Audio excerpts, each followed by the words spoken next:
Nicola, thank you so much for joining me here at CNBC. Of course, we have talked throughout many World Economic Forums. Sitting here today, the theme is cooperation in a fragmented world. How do you feel that Meta is impacting in a positive way? Oh, Tania, it's an enormous question to kick off with, but first, it's really wonderful to be here. There are so many things that we can talk about, and I think there was quite a lot of trepidation coming into this Davos. A lot of, unprecedented events all coming together. And from a Meta perspective, we're involved in so many different aspects of people and business life. When I think about, the platforms today, we're serving over 3.7 billion people that are coming onto our platforms every month. That's across Facebook and Instagram and WhatsApp and Messenger. They're coming on to connect with their friends, their families, and businesses. So we've got a job to do in order to help those businesses in particular be able to reach the consumers that they want, especially at a time where we see economies around the world with a certain amount of disruption. So I'm proud of the work that we're able to do there to help. That's one. The second area, of course, this is very much a continuation from previous WEFs around what is digitization, how is it working, and what are the advancements that we're seeing. And we're very much seeing a continuation, again, of deep interest and excitement around the Metaverse. That everything kind of coming together in the virtual world and in the physical world. And really that this is going to be like the next iteration of the internet, one that is going to touch every aspect of our life. And I'm certainly excited about the role that Meta is going to be playing there. Nicola, you say it's going to touch everyone's lives. Not everyone is convinced. And so it was true of the early days of the internet as well. But, when I did a panel this morning, and we had some extraordinary speakers on there, and there was example after example being given of the very practical ways in which actually people are now using it in the world of business. And actually, yes, we've already seen that, the world of gaming has taken off very quickly. But so it's true that we're seeing more and more enterprise-like solutions that can exist. I'll give you a couple of examples. So the world of health. We're already seeing, whether it's from modeling or the fact that surgeons are actually practicing now operations and techniques in virtual reality is one. We're also seeing that, when you're looking at DNA and genomic data, actually you can actually now look at data in 3D rather than just in flat. And so, again, that has different ways of which people can collaborate and come together. Organizations like Nestle are using it to shelf stack and making sure that they're getting the best ways when they're working with their customers in order to put their products forward. So we're seeing more in the education when it comes to diversity, to training. That's a really big opportunity as well. So we're already starting to see very, very practical applications. But I also do say the fully realized version of the Metaverse is still going to be another 5 to 10 years out. We're very clear about that, and there's going to be many different organizations that are going to build on it. Nicola, social media as a whole has a lot of critics saying that there's a lot of negativity around it. And of course, online hate, it can body positivity is negativity, it's all of those debates. Where do you stand in terms of that responsibility? You're saying how many people around the world that you engage through Meta, and of course it's been Facebook, Instagram. Where does that responsibility lie with you? What does... Yeah, no, look, these are really important issues, and you talked about a whole range of different things there. The way that we stand, that we want people to come on our platforms and we want them to have good and safe experiences. And so if we take misinformation, we take it really, really seriously. And if you look at the amount of money that we have invested and the investment in people, the investment in technology, it's over $16 billion over the last 5 years. We employ over 40,000 people that are working in this area. And we're very transparent about where we're doing on this. And so we now put out quarterly a transparency report that shows across a number of different areas, including some of the areas that you were talking about, how we're doing. And I'm proud of the fact that through these investments, we're really reducing significantly the amount of, whether it's hate speech or, nudity on the platform. We're just getting it off because we don't want it there. And we know that the work is never done, so we're going to have to keep investing in keeping on top of it. The tech industry is being hammered. Those are the words by many. How worried are you? So, yes, there has been a lot of external debate about where the state of the industry is as a whole. What I'm thinking about and how we're thinking about it from a meta perspective is, let's focus on the jobs that we're doing. Are we serving our people in the best way? Do we have more people coming onto the platforms? And as we shared in the last earnings, yes, we do. Are we innovating in new ways and providing new experiences? Yes, we are. I'm unbelievably excited about the success that we're seeing with Reels, our short-form video. We now have 140 billion Reels across Facebook and Instagram every single day. So people are actively watching and commenting. But what I'm really excited about is we see 1 billion of those are now being shared every day on Instagram. So that means people are really engaged in sharing. And so that's a 50% increase in just the last 6 months. So it's having products like that coming forward. It's having products like our whole business messaging, which is really going to be a whole new way of marketing and a whole new way of utilizing our platform from a utility perspective, which we've not done before. And so that's about WhatsApp, that's about Messenger, and that's about Instagram Direct. So those are the sorts of things that we're focused on. Nicola, with the share price down, though, how hard is it, though, to get that incentive for everyone?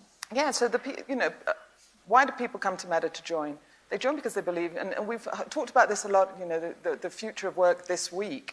Yes. People really interested, what is it that's motivating, Gen Z and also Gen Alpha now starting to think through. They want to work for purpose-driven companies. Meta has always been a purpose-driven company. It's about that connection that we bring to people all over the world, that sense of community. So that is what we're focused on. And I think if we keep our heads down and we continue to do a good job on that. That said also, we're also seeing the world of work has changed.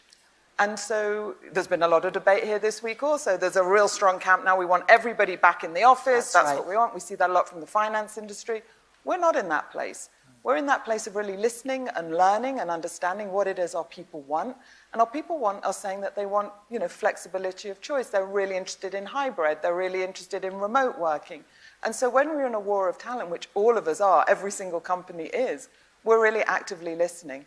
Now, there's no question, though, that when you're in the office, there's nothing that beats being together in person.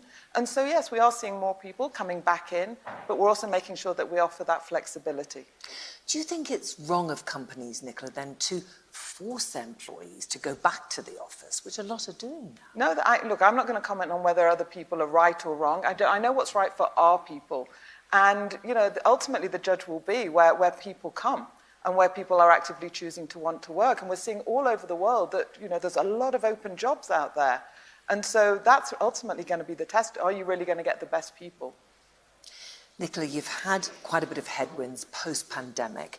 And of course, Mark Zuckerberg, at the end of last year, announced the loss of 11,000 jobs they had to cut from the company. How has it been since then? Yeah, look, that's not an easy thing for any company to have to go through, and especially a company that's gone through hypergrowth as we have over the last 15 or so years. So that's a difficult thing on a personal basis. But I think when I look at the company, and for all the reasons that I'm sharing with you, I think we're really underestimated because we see that growth that we talked about at the last earnings with people. We see that the extraordinary innovation, and more than that, when I'm talking to advertisers and when I'm talking to business owners this week, focus is very much on making sure they get the best return on investment and, talking to us and the performance that we can give, that's something that they want help on. So I think we're the very best place to do that and going to continue to make sure that we put that out there. With all the global shocks going on, are you worried about advertising revenue? So, we talked at the very beginning, the mood coming into here. As I'm leaving here, the words that I would use are cautious optimism. And what the wonderful thing about being at WEF is you meet people from all over the world, and I travel a lot as well. When you're in Asia, there's great optimism in there. The economies are strong, they're buoyant. I think the US is, somewhere between there and Europe. There's, talk now, there's a softening on whether it's going to be a very hard recession, but much more likely not. And I think Europe still does have a lot of challenges, but with the unexpected reduction in the energy prices that people hadn't factored just a couple of months ago, I think that shows signs of positivity as well. So I think cautious optimism is the way that I'm coming out of here. Well, Meta's also faced some other challenges in the advertising model, including the impact of the changes to Apple's privacy policy, which I wanted your take on, but also, of course, the recent regulation, the Irish Data Protection Commission, and I know that you're appealing the fines. What's happening with that? Yeah. So let's take two things first. So on the Apple move that they made some 18 months ago, we were very clear about the impact that it would have not just on us, but on so many different businesses, and especially small business. And that came to be true. That said, we didn't sit around just twiddling our thumbs. We've been very much looking at our own tech and our own stack, and looking, as you say, with the regulation also that's been coming along, what we can do, how we can do more with less data. One of the very big investments that we've been making on our CapEx, and I think there's a bit of a misunderstanding here as well, which is where we're spending our money. I think there's some that think we're spending all our money on the metaverse. Not true. Actually, 80% of the investments that we're making are on the core apps and services. That's Facebook, that's Instagram. That's the thing that are powering the advertising machine. And one of the big areas has actually been on artificial intelligence, AI, which has been another big topic of this week. I'm sure you've had lots of conversations on that. And what we're seeing, some of our very new products that we launched just in September last year, something we call Advantage Shopping. Plus, we're really seeing very strong return on investment. And we saw a number of advertisers publicly come out and talk about the fact that, in the run-up to Cyber 5, such a key period for any business, such was the success that they were seeing that they actually shifted more of the budgets to us. So this was really encouraging to see. In light of regulation and where we are, look, we have always called very clearly for more regulation. We think this is a good thing for the industry to be able to have a very clear level in terms of where we should move to, not just us, but other technology companies as well. And yes, with that fine, we believe, that we were compliant.